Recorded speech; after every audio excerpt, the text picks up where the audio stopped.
Hello नमस्कार दोस्तों। उम्मीद है आप सभी लोग अच्छे होंगे, बहुत बढ़िया होंगे आप सभी लोग। तो जैसा कि आज हम लोग जो ब्रेकिंग न्यूज को लेकर के हम अभी जो थंबनेल आपको दिखा रहे हैं, इसमें 4-5 मुद्दे हैं जिस पे हम चाहेंगे कि आपसे बात करें। और बेसब्री से आप भी सोचते होंगे कोई ऐसा है ना जानकारी हो जो हमको प्राप्त हो जाए। तो आपको पता होगा कि जब नई सरकार का गठन हुआ, तो नई सरकार के गठन के बाद जब प्रथम मंत्रिमंडल का जब बैठक हुआ, उसमें 6 मुद्दे सबसे ज्यादा चर्चित रहे। 6 मुद्दे, 6 विषय सबसे ज्यादा प्रसिद्ध रहा। और 6 विषय में एक मुद्दा जहां पर नीतीश कुमार ने कहा कि 1 करोड़ युवाओं को हम नौकरी और रोजगार देंगे। 1 करोड़। इसी सिलसिले में हम लोग यहाँ पर बात करेंगे टीआरई 4.0 को लेकर के। तो आपको दिखाते हैं आज का पेपर में क्या लिखा हुआ है। देखिए, ये आज ही का पेपर है। कहता है कि प्रोफेसर से लेकर के प्राइमरी टीचर तक 1,08,401 पदों पर नियुक्ति होगी, जिसमें पीआरटी का सबसे ज्यादा सीट यहाँ पे दिखाया गया। पीआरटी में कितना है आप देख सकते हैं। कहता है कि विभाग का दावा है कि प्राइमरी स्कूलों में शिक्षकों के 90,763 पदों पर जारी नियुक्ति की प्रक्रिया जनवरी तक पूरी कर ली जाएगी। जनवरी तक पूरी कर ली जाएगी। देखिए, एक बार कैलेंडर जारी तो नहीं किया गया था, लेकिन न्यूज़पेपर में उस सरकार की तरफ से आपको घोषणा की गई थी कि एग्जाम कब करवाया जाएगा। दिसंबर में, अगले महीना दिसंबर आ रहा है। और ये कहा गया कि रिजल्ट भी जो है टीआरई 4.0 का रिजल्ट कब दिया जाएगा, तो जनवरी में दिया जाएगा। लेकिन यहाँ पे जो प्रक्रिया की जो बात हो रही है, प्राइमरी स्कूलों में शिक्षकों के 90,763 पदों पर जारी नियुक्ति की प्रक्रिया जनवरी तक पूरी कर ली जाएगी, है ना।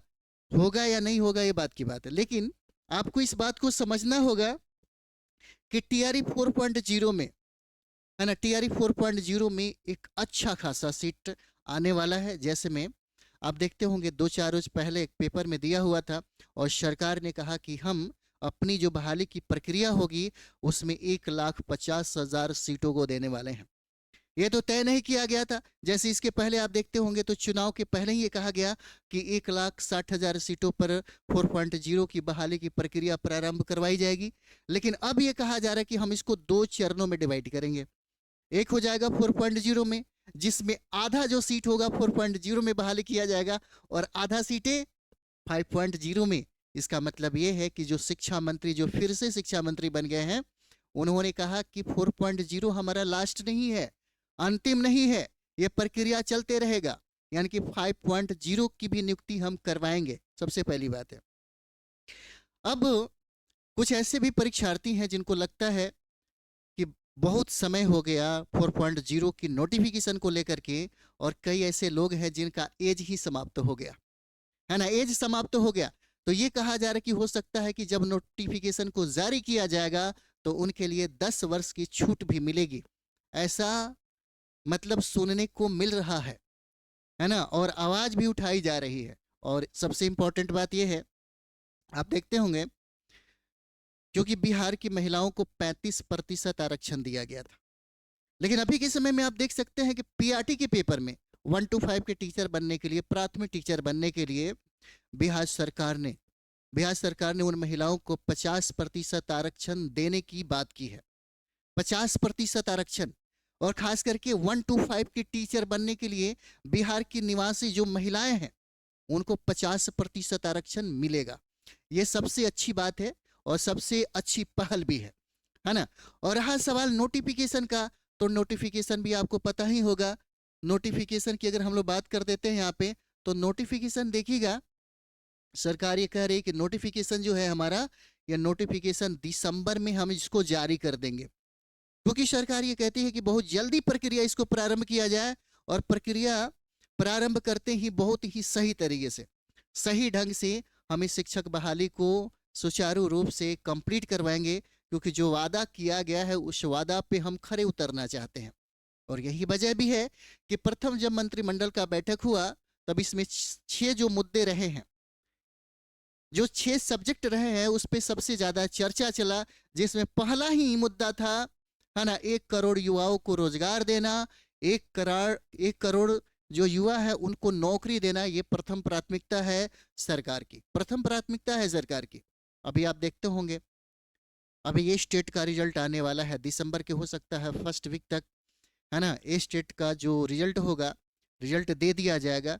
इसलिए थोड़ा सा नोटिफिकेशन में लेट हो रहा है कि जब तक ये स्टेट का रिजल्ट नहीं दिया जाता, क्योंकि ये स्टेट का रिजल्ट देगा, उसमें जो भी स्टूडेंट पास होंगे, है ना, वही स्टूडेंट को मौका मिलेगा 4.0 में बैठने का। इसलिए स्टेट का इधर रिजल्ट आएगा और रिजल्ट आते ही 4.0 का नोटिफिकेशन जारी कर दिया जाएगा, है ना, ऐसा सुनने को मिलता है। जैसे में हो सकता है कि जनवरी में आपका एग्जाम ना ले, फरवरी में एग्जाम ना ले, या हो सकता है फरवरी में बहुत सारे एग्जाम है, लेकिन संभावना ये भी कहा जा रहा है कि हो सकता है कि मार्च में, है ना, TRE 4.0 का मार्च में, है ना, आपसे एग्जाम ले लिया जाएगा। और एग्जाम लेने के बाद हो सकता है, ये भी कहा गया था, आप सुने ही होंगे, कि होली के पहले नियुक्ति करवा दी जाएगी। और होली के पहले अगर नियुक्ति करवाई जाती है या नहीं करवाई जाती है ना, ये बात की बात है, लेकिन इतना तय है कि नोटिफिकेशन दिसंबर में जारी करने के बाद एग्जाम की घोषणा कर दिया जाएगा फिर से, और ज़्यादा समय नहीं दिया जाएगा। क्योंकि ये भी देखने को मिला है, सरकार ये भी, यहाँ तक कि आप देखते होंगे, न्यूज भी आप सुने होंगे, शिक्षा मंत्री ने कहा कि 4.0 की बहाली की प्रक्रिया हम तुरंत प्रारंभ करेंगे, है ना। और ये भी आप देखे होंगे कि 1,50,000 सीटों की बात की जा रही है, और 1,50,000 सीटों में इसको हम लोग दो भागों में डिवाइड करते हैं। उन्होंने कहा कि आधा सीटें या कितनी सीटें, ये नहीं, ये तो क्लियर नहीं हो पा रहा है। नोटिफिकेशन में ये क्लियर कर दिया जाएगा कि हम आधा सीटें 4.0 में और आधी सीटें जो है 5.0 के लिए नियुक्ति करेंगे, ये बात है। और रही सवाल एक चीज का, जैसे आप देखते होंगे इस बार ये भी कहा जा रहा है कि पीआरटी में सीटों की संख्या ज्यादा होगा, और आप देख ही रहे हैं ना, यहाँ पे पीआरटी के बारे में भी चर्चा तो चला ही है। पीआरटी में ये भी कहा जा रहा है कि भाई इतना 90,763 पदों पर जारी नियुक्ति की प्रक्रिया जनवरी तक करवा लिया जाएगा, ये भी कहा जा रहा है यहाँ पे, है ना। और यहाँ पे प्रोफेसर के लिए 13 विश्वविद्यालय में 4,638 सहायक प्रोफेसर की बहाली के लिए 2 दिसंबर तक ऑनलाइन आवेदन देना है। यानी कि कहीं ना कहीं सारे विभाग में, जितने भी विभाग हैं, उन सारे विभागों में, है ना, युवाओं को टारगेट किया गया है कि युवाओं को कम से कम, है ना, सरकारी नौकरी मिले, युवाओं को सरकारी नौकरी मिले, युवाओं को रोजगार मिले, ये सबसे, है ना, टारगेट किया गया है सरकार के द्वारा। और यही वजह है कि आप देखते होंगे इसी को लेकर के, बार बार ये कहा जा रहा है कि कब कब, है ना। और भी बहुत सारी चीजें हैं इसमें जो आपको पता चलता ही होगा। तो चलिए, आप लोग को हम यही कहना चाहेंगे कि देखिए, चाहे जो भी हो, समय अगर थोड़ा सा देर कर दिया, है ना, अगर दिसंबर में आपका नोटिफिकेशन जारी करता है, तो नोटिफिकेशन जारी करने के बाद 1 महीने का टाइम आपको देगा अप्लाई करने के लिए। 1 महीने के टाइम देने के बाद तुरंत ये कहेगा कि भाई हम एग्ज़ाम की घोषणा कर दिए हैं, एग्ज़ाम हम फरवरी में लेंगे, एग्ज़ाम हम मार्च में लेंगे।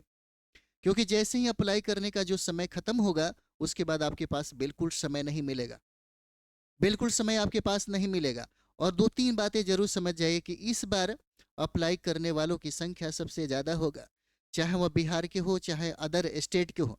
क्योंकि डोमिसाइल को यहाँ पे लागू किया गया है, मतलब ये है कि बिहार के 85% सीटें जो है वो रिजर्व है, केवल बिहार के निवासी ही उसको फायदा उठा सकते हैं, जिसमें मात्र 15% जो विद्यार्थी आएंगे वो अदर स्टेट से, है ना, आएंगे, जो उसमें शामिल होंगे। तो प्लस पॉइंट ये भी है। और महिलाओं के लिए पीआरटी में आप देखते होंगे 50% आरक्षण जो केवल महिला होंगे बिहार की, उनको मिलेगा, और 35% आरक्षण उन महिलाओं को मिलेगा जो टीजीटी का पेपर देंगी और पीजीटी का पेपर देंगी। प्लस पॉइंट है, टीजीटी और पीजीटी में महिलाओं को, जो बिहार के निवासी हैं, उनको इतना, है ना, 35% उनको, है ना, आरक्षण मिलेगा, तो इसका भी फायदा मिलेगा। और एक चीज़ और भी सोच सकते हैं आप, जैसे में इस बार पीआरटी में सीटों की संख्या तो बढ़ेगा, लेकिन पीआरटी में अप्लाई करने वालों की संख्या भी सबसे ज़्यादा होगा। एनआईओएस वालों को मौका इस बार मिल गया है, और सबसे बड़ी बात है कि उनकी भी संख्या कम नहीं है, बहुत ज़्यादा संख्या, नए स्टूडेंट जुड़ेंगे। पिछली बार जो भी परीक्षार्थी जुड़े थे, जिन्होंने, है ना, जिनका रिजल्ट नहीं हुआ 3.0 में, जो पहला चरण, दूसरा चरण, तीसरा चरण में लगातार कोशिश करते जा रहे हैं, वो लोग कमर कस के इस पीआरटी के लिए, इस टीजीटी के लिए, इस पीजीटी के लिए वो कूद जाएंगे। टीजीटी पीजीटी वालों के लिए हम बता दें, सब्जेक्ट कम्बिनेशन के साथ साथ उनके लिए सबसे ज़्यादा इंपॉर्टेंट है जीएस 40 नंबर को कंप्लीट करना। जीएस 40 नंबर में 32 और 36 के बीच में अगर वो टारगेट करते हैं तो यहाँ से इतना नंबर लाया जा सकता है। पीआरटी में 90 को अगर आप टारगेट करते हैं तो 90 को मतलब 90 स्कोर को खड़ा किया जा सकता है। और सब्जेक्ट कॉम्बिनेशन में कम से कम 60 और 65 के बीच में अगर आपका नंबर मिलता है तो सबसे बेहतर होगा। और इसके लिए हम लोग बहुत ही बेहतर तरीके से इसको टारगेट कर सकते हैं। कोई बड़ी मुश्किल काम नहीं है, बस सही तरीके से गाइडलाइन चाहिए, क्या पढ़ना है और क्या छोड़ना है। अगर ये बात समझ में आ जाए तो फिर आपके लिए आपकी तैयारी करना बहुत ही आसान हो जाता है ना। रिजल्ट के लिए सबसे ज़्यादा जरूरी है कि अगर आपका सिलेबस, अगर आपको ये समझ में आ जाए कि हमको पीआरटी कंप्लीट करना है, आपको ये समझ में आ गया कि हमको टीजीटी में कंप्लीट करना है, आपको ये समझ में आ जाए कि हमको पीजीटी में पास करना है, और सबसे ज़्यादा ज़रूरी है कि इसको पास करने के लिए आपको ये बात समझ में आ जाए कि हमको क्या पढ़ना है और क्या छोड़ना है। ये सबसे ज़्यादा इंपॉर्टेंट होता है। पढ़ने के लिए तो लाखों विद्यार्थी हैं, टीजीटी की तैयारी, पीआरटी की तैयारी कर रहे हैं। कुछ ऐसे परीक्षार्थी हैं जिनको सिलेबस तक पता नहीं है, क्या पढ़ना चाहिए और क्या छोड़ना चाहिए यहाँ तक पता नहीं है। वो लोग मेहनत बहुत करते हैं, हार्ड वर्क करते हैं, स्मार्ट वर्कर नहीं पाते। हार्ड वर्क करते हैं और पता चलता है कि उन्होंने 18 घंटा पढ़ा, 16 घंटा पढ़ा, दिन रात मेहनत किया, नोट्स पढ़ी, है ना, बहुत सारा प्रैक्टिस किया, बहुत सारा रिवाइज भी किया, और पता चला कि 2-4 नंबर से वो छूट गए, 2-4 नंबर से वो रह गए। क्योंकि इस बार बहुत ही टफ है ना, क्योंकि बीपीएससी ऑलरेडी ये कह चुका है कि इस बार हमारे पीआरटी में, इस बार हमारे टीआरई 4.0 में प्रश्नों का लेवल थोड़ा सा स्टैंडर्ड होगा। क्योंकि हम चाहते हैं कि हमारे यहाँ बिहार में जो टीचर बने उनका भी स्तर बहुत ही अच्छा हो, है ना, उनका भी स्तर बहुत ही अच्छा हो। इसलिए इस पर काम किया जाएगा। और बीपीसी आपका एग्जाम कंडक्ट करा रहा है, इसलिए वो अपने लेवल के साथ कभी समझौता नहीं करेगा, इसको याद रखिएगा। और बहुत ही जल्दी ये प्रक्रिया प्रारंभ होने वाली है। इसलिए आप 3-4 महीने का जो टाइम है आपके पास, उसको बढ़िया तरीके से एकदम दीजिए, है ना, और जोर शोर से एकदम तैयारी में लग जाइए। चलिए मिलते हैं हम लोग नेक्स्ट वीडियो में। थैंक यू वेरी मच आप सभी लोगों का।